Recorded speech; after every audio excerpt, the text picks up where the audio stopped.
Good Boa tarde, afternoon, amigos fellow buscadores. seekers. Hi, Olá, eu sou Cláudia Ed e fui convidada para compartilhar uma experiência com vocês.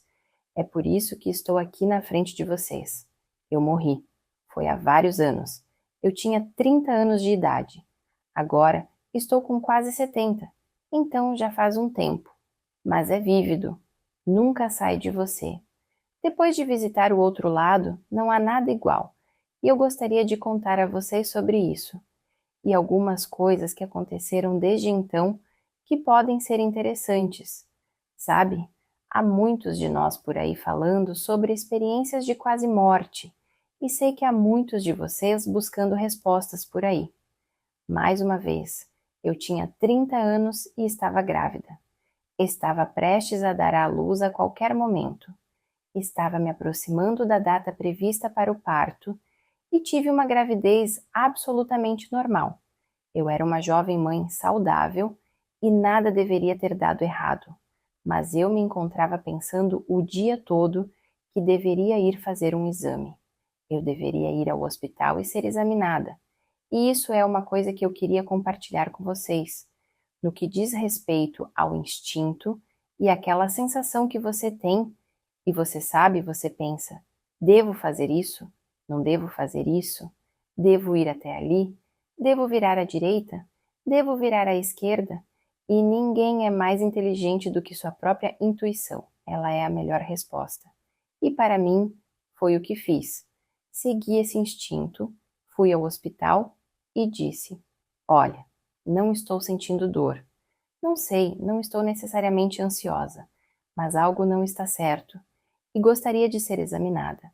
Sabe, quando você diz que não estou tendo atrações? Não. Você sabe, meu buscando atenção, eu não ligo. Eles.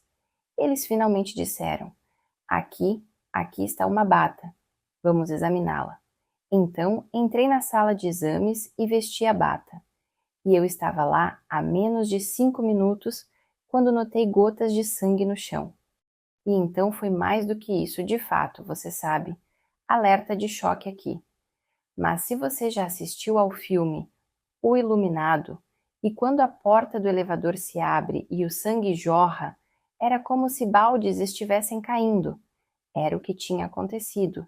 E vou contar agora, porque às vezes me esqueço de mencionar que foi a minha placenta, que é um filtro entre a mãe e o bebê, e regula o bebê, alimenta o bebê e todas essas coisas boas.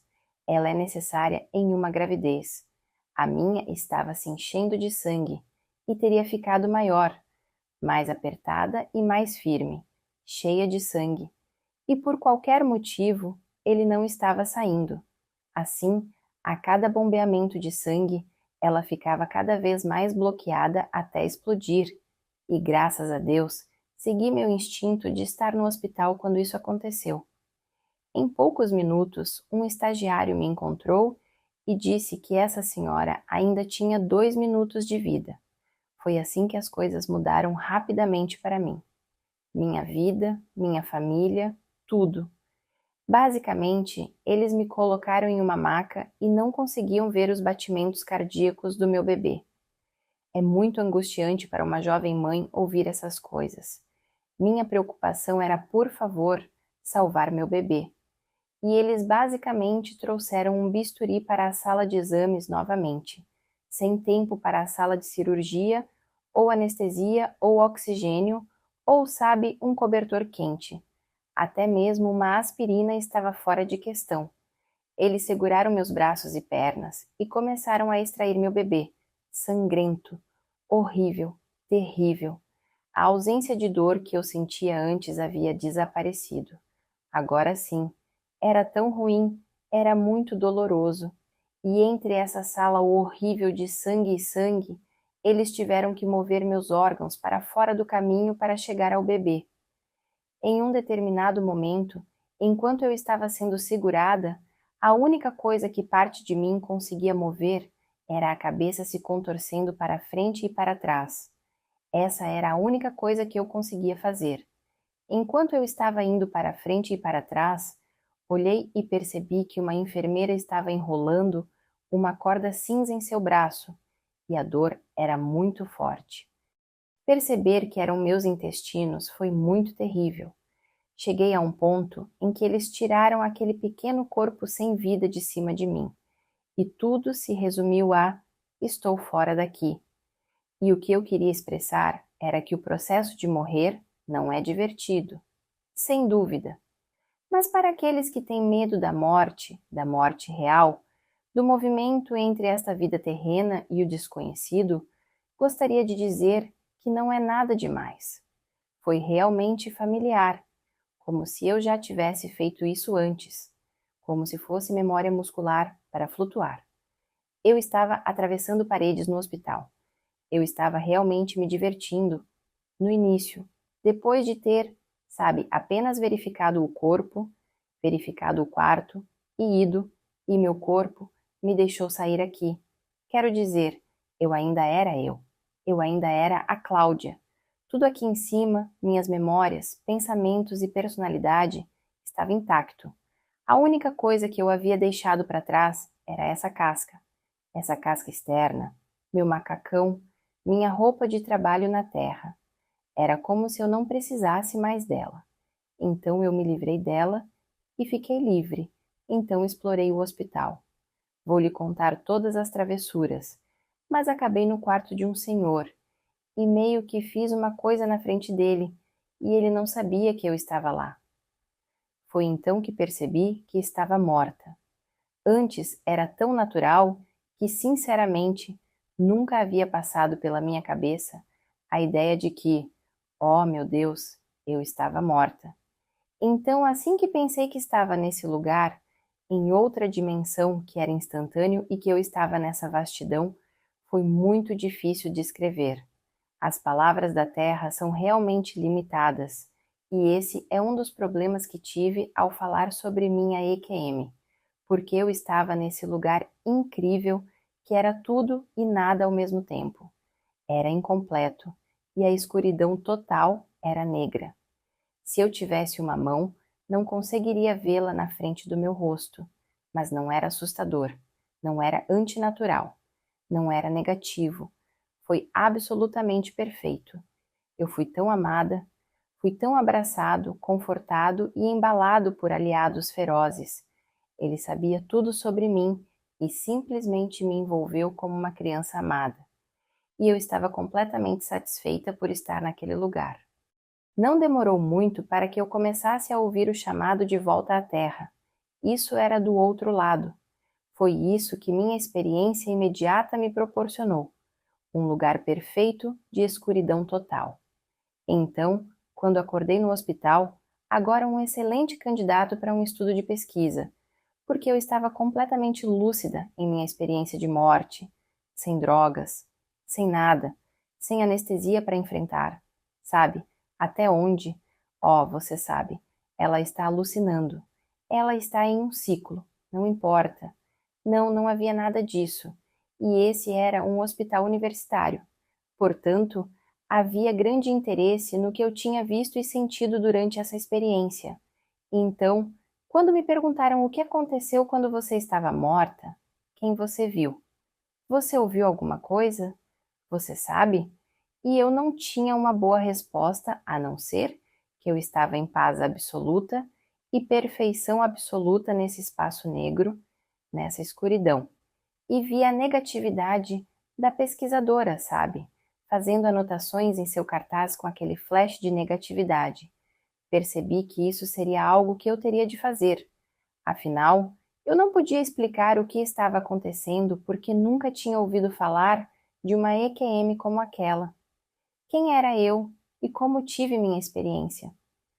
Foi maravilhoso ver o jardim, sabe? Ver o rio da vida, sabe? O topo da montanha, sabe? Estar com a vovó, sabe? Qualquer uma dessas coisas maravilhosas que vocês desejam como buscadores, tenho certeza de que ouviram, sabe? Simplesmente não estava lá. Então, se este pesquisador fizer uma pausa e disser: eu me perguntei o que minha família, meus amigos, minha religião, aqueles, sabe, vizinhos que poderiam julgar quando eu falasse abertamente sobre isso.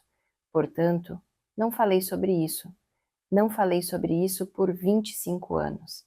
Mantive o assunto sagrado e dentro de mim até que eu pudesse entendê-lo. E continuei com minha vida de mãe ocupada. Muitas crianças correndo por aí. Mas à medida que eles cresciam, o assunto voltou à tona e comecei a me perguntar novamente onde eu estava e por quê. Sabe, eu não era tão boa assim?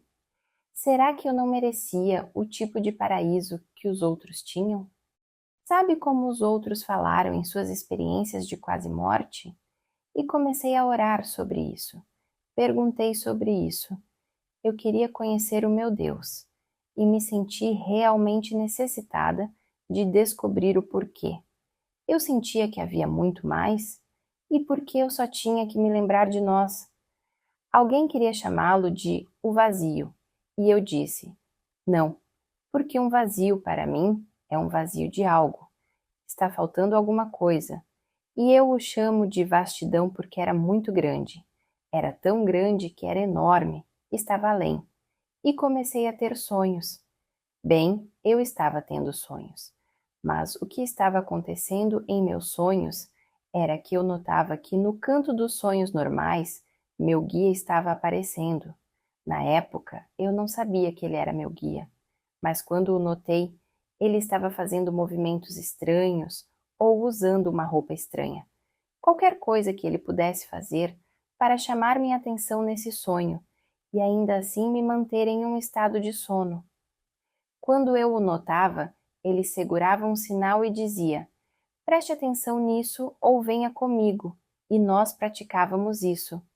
Bem, ele praticava isso em mim até que eu entendesse, e por alguma razão, agora eu o estava acompanhando. Eu estava começando a ter downloads de memória.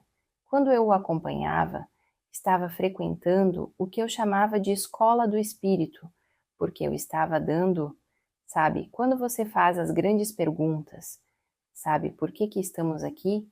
Qual é o meu propósito? Existe uma razão? Será que somos apenas sortudos, como um inseto nesta terra? E quando acaba, esmagamos e estamos acabados, sabe? Ou havia algo maior e melhor esperando por nós? E por quê? Sabe? Eu já ouvi de tudo. Estamos aqui para agir perfeitamente e ver se podemos, sabe, voltar e nos encaixar no céu conosco sem pecado ou algo assim. Eu tinha todo tipo de perguntas como essa e queria respostas. Por isso, continuei perguntando, e durante esses downloads de memória e minha escola espiritual, comecei a receber respostas, e não posso proclamar que posso lhe dar essas respostas facilmente. Por um lado, porque é preciso haver uma base de conhecimento de, sabe, eu entendo que agora podemos passar para a segunda camada e para a terceira camada, e além. Então, entendo por que é tão difícil para o outro lado simplesmente responder às nossas perguntas, porque o conhecimento é tão grande que nossos pequenos cérebros simplesmente não conseguem abrigá-lo. Mas o que me foi mostrado foi onde eu tinha ido e o conhecimento que eu tinha recebido, o que eu era capaz de trazer de volta.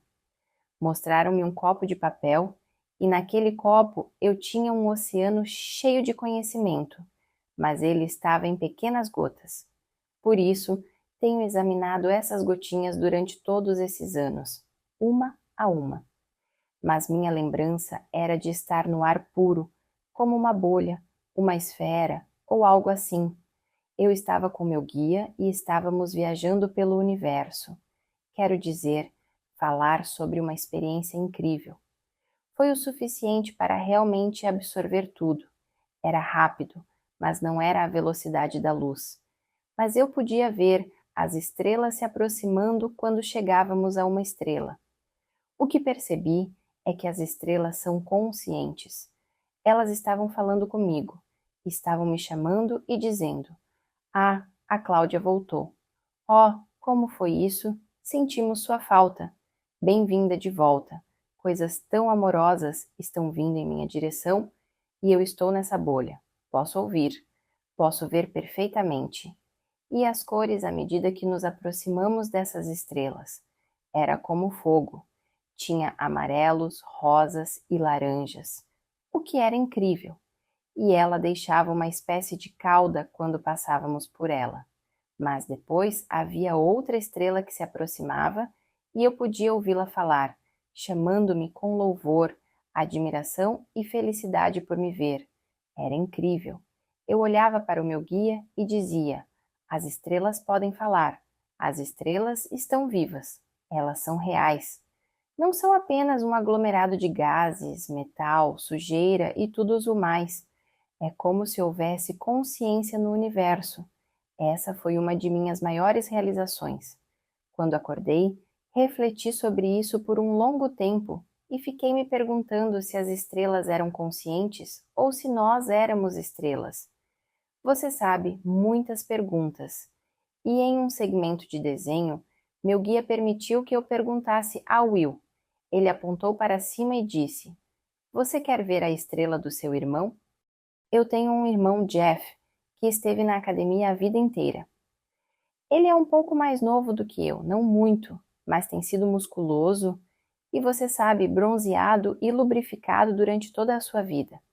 E a academia é uma coisa muito importante para ele. E quando meu guia apontou para a estrela de Jeff, a estrela meio que deu uma piscadinha extra. Vamos dizer que foi um pequeno show de cintilação. E eu pensei: meu Deus, esse é o meu irmão. Essa é a estrela do Jeff. Perfeitamente. Mais uma vez tive que refletir. Sabe, será que somos estrelas? Como estamos aqui? E como somos uma estrela? Sabe, não tenho todas as respostas. Ainda sou mortal. Só consegui começar a levar um pouco de conhecimento de minha EQM. Portanto, ainda estou buscando. Estou ouvindo outros podcasts enquanto procuro mais peças para o meu próprio quebra-cabeça espiritual. Mas não falei sobre isso em nenhum programa há alguns meses, porque queria dizer algo especial para vocês. Tive outra experiência de sonho há alguns meses, e era sobre estar em uma nebulosa. Eu estava no universo e estava acompanhado de muitas crianças pequenas. Agora, novamente, mencionei minha idade. Sabe, eu era uma criança nos anos 50 e nos vestíamos de forma diferente. E o que me foi mostrado foi que o marrom preto e branco não era totalmente colorido. Isso me mostrou a idade dessas crianças, que era por volta da terceira série, talvez quarta série, mas bem jovens, mas não bebês. E eles as chamavam de primárias. Quando você recebe informações do outro lado, eles geralmente tentam relacioná-las a alguma coisa, porque não estou dizendo que eu tinha, digamos, 8 anos de idade ou algo assim. O que está sendo equiparado é minha progressão até aquele ponto, minha progressão espiritual até aquele ponto. Minha educação foi mais ou menos nesse nível. Eu poderia estar eras antes disso, mas em minhas realizações educacionais, espirituais e outras coisas mais, era ali que eu estava. Então, aqui estou eu em uma nebulosa, onde estrelas estão sendo formadas com essas crianças. E estamos alinhados e esperando algo. Estávamos recebendo um presente. Nosso presente era nossa própria estrela. E estávamos aguardando o nascimento de cada estrela. E o que me foi mostrado novamente, sabe? Exemplos de metáforas, certo? Não é exatamente como acontece no outro lado, mas as coisas são mostradas para que eu possa acordar e escrevê-las. Posso repeti-las para você. Então, isso que eu vi foi uma coisa de dois tipos. Enorme. É claro que, com essa massa rolante de gases, sujeira, energia e tudo mais que comprime e faz com que um planeta se torne uma estrela, ela estava rolando nesse tubo e subindo pouco a pouco à medida que se comprimia e se formava. Quando chegou ao topo, a criança que estava esperando por sua estrela teve a oportunidade de torná-la sua e decorá-la novamente. Um exemplo, mas eu me lembro de uma garotinha na minha frente. Ela queria que ela fosse rosa, ela queria ter uma estrela rosa, e havia outro garotinho que realmente queria fazer algo diferente. Estava nos Lincoln Logs. Você sabe, aquelas pequenas toras de madeira que se encaixam, e ele estava construindo uma espécie de torrezinha, coisas do lado de fora dela. Então ela tinha essas coisas engraçadas por toda parte. Essa era sua estrela. Fui embora antes de ter a oportunidade de decorar a minha. Fico imaginando o que eu teria inventado ou o que eu inventei para a minha estrela. Mas ela realmente respondeu à pergunta. Você sabe, somos sementes estelares, somos das estrelas. Temos um lugar permanente para onde ir. Ainda há mais informações a caminho, mas achei que hoje eu poderia lhes dar algo um pouco diferente da minha EQM. Então, estou tentando pensar se há algo mais que eu queira contar. Há muito mais que eu gostaria de lhes contar, mas nosso tempo aqui hoje é limitado. Mas eu queria dizer que quando olharem para as estrelas hoje à noite, entendam que elas não são apenas um fundo bonito, sabe, para o romance. Elas são inteligentes e nos conhecem. E elas são nós. Obrigado pela atenção. Meu nome é Cláudia Ed. Tchau, tchau.